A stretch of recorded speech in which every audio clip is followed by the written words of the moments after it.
أعوذ بالله من الشيطان الرجيم بسم الله الرحمن الرحيم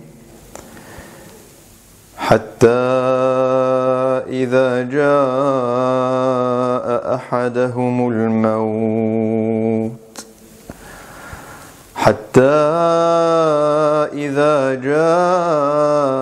أحدهم الموت قال رب ارجعون لعلي أعمل صالحا فيما تركت كلا إنها كلمة هو قائلها ومن ورائهم برزخ إلى يوم يبعثون الحمد لله والصلاة والسلام على رسول الله وعلى آله وصحبه ومن والاه. Assalamu alaikum.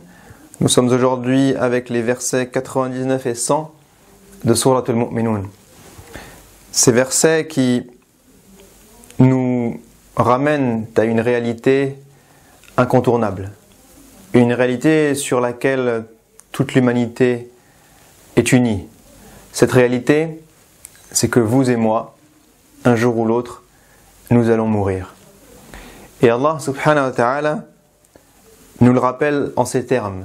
Il nous dit Hatta idha ja'a ahadahumul maut. Jusqu'au moment où la mort arrive à l'un d'entre eux. Et déjà dans cette formulation, il y a quelque chose qui nous interpelle. Parce que Dieu nous dit que c'est la mort qui vient à nous et non pas nous qui allons à la mort. Et dans cette formulation, on voit tout de suite que le croyant et le non-croyant, eh bien, a tendance à oublier la mort. Nous avons tendance à ne pas aimer la mort. Nous avons tendance à vouloir oublier la mort. Et de ce fait, eh bien, elle arrive par surprise.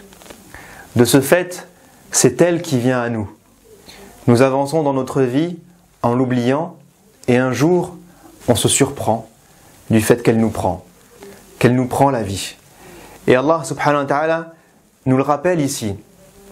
Et lorsqu'on oublie la mort, le problème, c'est qu'on oublie les conséquences qui en découlent. Lorsqu'on oublie la mort, eh bien, on oublie la vie après la mort.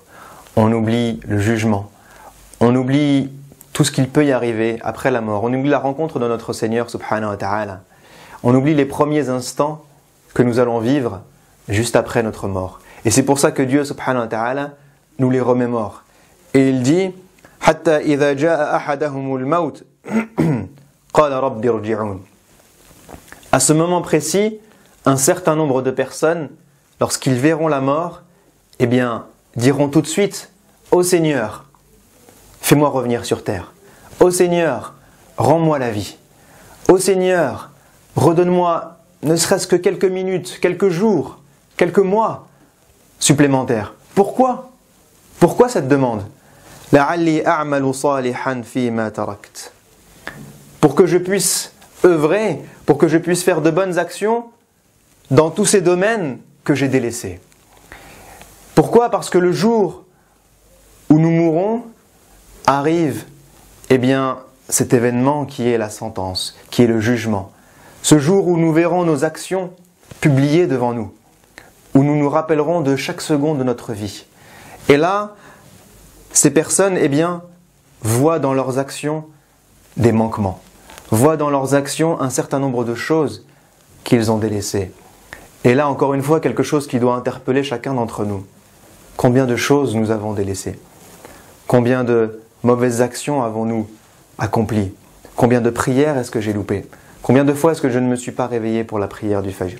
Combien de fois est-ce que j'ai laissé traîner la prière alors que j'avais le temps de le faire? Et qu'il s'est arrivé que le temps était passé. Combien de fois est-ce que je n'ai pas été bon envers mes parents? Combien de fois est-ce que je leur ai crié dessus? Combien de fois est-ce que je me suis énervé? Combien de fois est-ce que je n'ai pas été proche des gens? Que j'ai été hautain? Que j'ai été avare? Combien de fois est-ce que de mauvaises émotions et de mauvaises intentions ont traversé mon esprit, ont traversé mon cœur?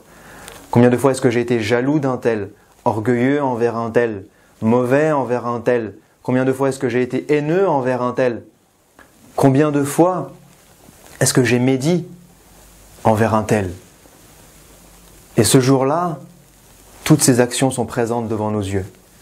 Ce jour-là, nous verrons chacun de ces manquements. Ce jour-là, nous regretterons de ne pas avoir œuvré dans cette vie pour que notre bilan soit meilleur. Et Allah dit « Kalla innaha kalimatun huwa qailuha » Cette demande que vous faites, cette demande de revenir sur terre, cette demande de reprendre la vie pour essayer d'améliorer votre bilan, pour essayer de faire de meilleures actions, pour essayer de combler les trous, de ne plus délaisser telle et telle et telle et telle chose, cette demande est vaine. Ce n'est qu'une parole que vous dites, mais cette parole n'aura aucune réponse positive. Parce que ce jour-là, il sera trop tard. Ce jour-là, on ne pourra plus faire demi-tour. Donc, de deux choses l'une. Supposons que notre mort, ou votre mort, ou la mienne, arrive dans 10 ans. Hypothèse. Nous avons deux choix.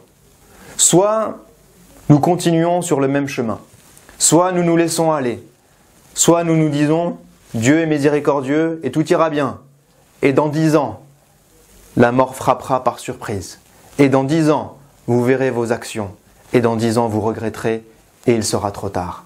Soit je deviens proactif et je ne laisse pas la mort me prendre de surprise. Au contraire, je me prépare à la mort. Et si c'est le cas, alors dès aujourd'hui, je me dis « Qu'est-ce que j'ai délaissé ?» Dès aujourd'hui, je n'attends pas de voir mon bilan le jour du jugement. Je me fais mon propre bilan quotidien. Et je me dis, qu'est-ce que je dois faire? Qu'est-ce que je dois faire pour me rapprocher de mon Seigneur? Quels sont mes manquements? Quelles sont les choses que je peux améliorer dans ma personnalité, dans mes émotions, dans ma proximité avec les gens, dans mon œuvre sur terre, dans ma proximité avec mon Seigneur? Dans tout ça, qu'est-ce que je dois faire pour que le jour où je retrouverai mon Seigneur, je ne sois pas surpris, je ne sois pas effrayé, je n'ai pas envie de revenir, mais qu'au contraire, j'ai une mort apaisée. Une mort où la première des choses que je verrai, ce sera ma place au paradis. Une mort où je serai heureux d'être là, où je serai apaisé, où je serai motivé pour aller voir mon Seigneur, pour aller voir le prophète sallallahu alayhi wa sallam. Une mort qui sera sous le signe de l'amour et du bonheur. Cette mort, elle se prépare aujourd'hui. Il ne faut pas attendre qu'elle vienne à nous. Alors puisse Dieu nous aider à préparer notre vie après la mort. Puisse Dieu nous aider à faire notre bilan quotidien. Et ne pas oublier cette mort et les conséquences qu'elle a, mais plutôt œuvrer au quotidien pour faire de notre meilleur et arriver le jour du jugement de manière apaisée. Assalamu alaikum wa rahmatullahi wa barakatuh. شهر رمضان الذي أنزل فيه القرآن هدى للناس وبينات من الهدى والفرقان